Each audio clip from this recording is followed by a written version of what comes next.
everybody. Zach Couples, physical therapist here. And folks, if you are someone who has struggled with your ab wheel rollouts, maybe you're like, oh, I feel my back and my abs aren't really working as well as they could. Or you're like, well, Zach, this is way too easy. I can't go that far. And you're like, how can I kick it up a notch in Lagasse style? Or it's just not darn comfortable. Well, folks, what I've found coaching a lot of my Supreme clientele through this particular exercise is there are three major keys that a lot of peeps are missing with these types of exercises. Yes, so I'm talking whether you are doing an ab wheel rollout, a TRX fallout, an ab walkout, a Swiss ball rollout, or heck, even using a med ball because that's all you got available. And folks, I find if you can focus on these three things, it's going to really amplify how much you get out of any type of rollout variation. But first, we have to look at why we would even program this exercise for ourselves or our Supreme clientele. To determine why we would program something like a rollout, we have to look at how the position itself influences what ranges of motion will be improved. And so if we look at just the starting position of pretty much any rollout, we're basically in a relatively prone-based position. The hips and the shoulders are at about 90 degrees of flexion. Let's explore how the body changes its shape and position based on these three variables. First, let's look at what happens when we're in like a quadruped prone-based position. Because the pelvis and the thorax are facing more downward, gravity is going to push stuff towards the ground. What that stuff is your abdominal contents and airflow. We can use this bottle of vinegar to illustrate why the viscera is going to move downward. So if I have 90 degrees of hip flexion right here, which is where I typically start most rollouts, and I tip the vinegar like this, you can see how most of the vinegar is at the bottom portion of the bottle. So we could surmise then that our visceral contents are going to be pushed more downward, in this case anteriorly. And folks, the song remains the same in the thorax. If I have the thorax in more of a quadruped-based position, same thing. You can see that the liquid is more anteriorly.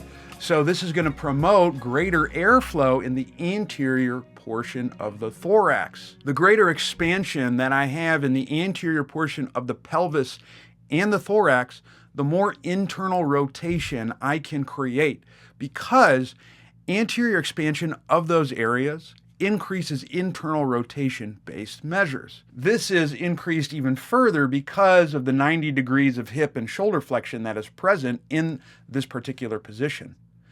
If you look at the biomechanics behind hip and shoulder flexion, 90-degree angles are associated with more of an internal rotation action in the hips and in the shoulders. So because of being in a relative quadruped position, and because of the hips and shoulders being at 90 degrees of flexion, I'm going to promote internal rotation improvements just based on the starting position. Well, now you might be wondering, Zach, how does that change as I move through the rollout action? Well, I'm glad you asked. First, we'll look at how things change at those hips, at those honey dips. When I move forward, the hips move into more extension. When I drive extension, there is actually more internal rotation occurring in the hips. So as I move through the initial portions of the rollout, I have increased internal rotation occurring. I also have more internal rotation improving as I move towards more shoulder flexion, because the shoulders are going to move more towards a flexed position. Well, hang on a minute though, Zach. I've followed a lot of your videos, and in the past, you had mentioned that as I move towards like the 120, 180 degrees of shoulder flexion, that actually increases external rotation. Why is it in a rollout, I'm actually getting improvements in internal rotation through the shoulders? Well, the answer, folks, is because as I move towards more shoulder flexion, I'm not maintaining my arms in the sagittal plane. If you are holding onto an ab wheel, or you're in a Swiss ball, or anything like that, your arms actually move out more towards an abducted position, and oftentimes your elbows are going to flare out which is internal rotation. Then I don't have to flare out a crazy amount, but you're going to be in more of an internally rotated position. Because of that, and because I'm going to be moving more forward, I'm going to get greater stretch into the anterior portion of the thorax. And folks, because of that, and because of the internally rotated position in the humerus, I can increase my internal rotation capabilities in the thorax. So if you or your supreme clientele need internal rotation, any type of rollout exercise is a phenomenal move. Let's now go into the 3 major keys that you need to focus on when you're doing any type of rollout variation. I'm going to use the ab wheel because gains. So the first key is actually nothing to do with your abs and nothing to do with your arms. It has to do with your legs. So with your legs, and I find this one really screwy. If you are someone who gets a lot of like shoulder and you're not getting as much ab, you got to do this. So with your legs, you want to make sure that as you go to do the rollout, you get a little bit of kneecap pressure and you push the feet down slightly. And you do that as you then go out. And you want to keep that anchored because I need this bottom base anchored. So I'm basically going to try to anchor the bottom, anchor the top so I can really get them phenomenal abdominals kicking in. Because what a lot of people will do as they do the rollout, if they can't get that kneecap and foot anchor, is they'll end up lifting their feet way up. And when that happens, it ends up transferring more weight to the arms. And if your arms can't sustain that, you're going to do exactly what you saw me do, which is end up arching my back. It's much harder to get the abdominal position when I do that. So I want to make sure that I get kneecap pressure and push the feet into the ground first as I do the rollout. That's step 1. Step 2 is you need to make sure that you get an effective reach. Getting an effective reach and maintaining it through this move is going to minimize back sagging, and it's going to make sure you get the most out of your abs with this particular activity. So what I'm going to do, step 1, I got my kneecap and I'm pressing my feet a little bit in the ground. Step 2, I'm going to push my chest away using the implement of choice without, because a lot of people will screw it up this way, without crunching or anything like that, arching, nothing like that. You want to keep the chest parallel and get a nice slow reach. So I got kneecap pressure, I'm pushing my feet in the ground, I'm reaching, and I'm going to maintain that as I go out, so I don't want to sag or crunch as I get into position. That's step 2. Now you might be wondering, what's step 3? Folks, you wouldn't be hanging with your boy Big Z if there wasn't a respiratory component. We need a good exhale because that is the third thing that is going to limit your back arching, everything sagging down, and it's going to really ensure that you get a lot out of the abdominals. And so you want to exhale before you go out into position. So kneecaps, feet, reach, exhale.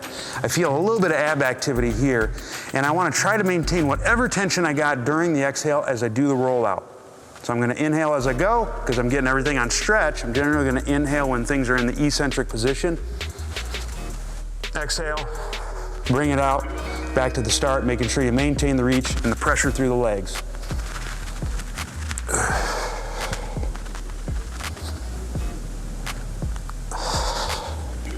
And when I do that, I get a ton of abs. You'll notice that my range isn't like amazing. And that's because my abs are working really hard to get into position. And that's really the most important thing. If you're someone who can get super far and it feels like you're doing nothing, chances are you're probably not getting one of those 3 things. And if you employ that into any of your rollout variations, it's going to kick it up a notch. It's going to make sure you get the most out of the exercise. And it's probably going to influence your movement in a positive direction. There you have it, folks. Now you should be able to take your rollout game to the next level because now you know when to apply it, if you need internal rotation, and how to best coach it. What struggles have you had with rollout variations? Are there other exercises that exist where you're like, Zach, I'm not sure how to best program that or coach it to the next level? Well, I have some solutions for you. First, you can subscribe to this channel and comment below and let your fam know. But second off, if you really want to up your coaching game and knowing when to program what, I would strongly encourage you to check out my seminar, Human Matrix, which if you go to zachcouples.com/seminars, you can sign up for it. We have 2 in the US going on right now. The next one's going to be May 28th and 29th if you're watching this in 2022. That's going to be in Seattle, Washington. And we'll also be in Boston on August 6th and 7th. You can go ahead and sign up for that. If you are near Slovenia, that's going to be October 15th and 16th. So go ahead, sign up, check it out. Let's see what you got. Otherwise, if you want to learn more from your boy Big Z, go ahead and follow me at zachcouples.com. There we have tons of blogs and other content that will help take your anatomy, biomechanics, exercise prescription, and so much more to the next level. Otherwise, thank you so much for tuning in. You've been an incredible, outstanding audience, and I hope that you keep it real but not take some things go wrong. Stay hungry, stay learning, stay moving, and I'll see you next time. Deuces.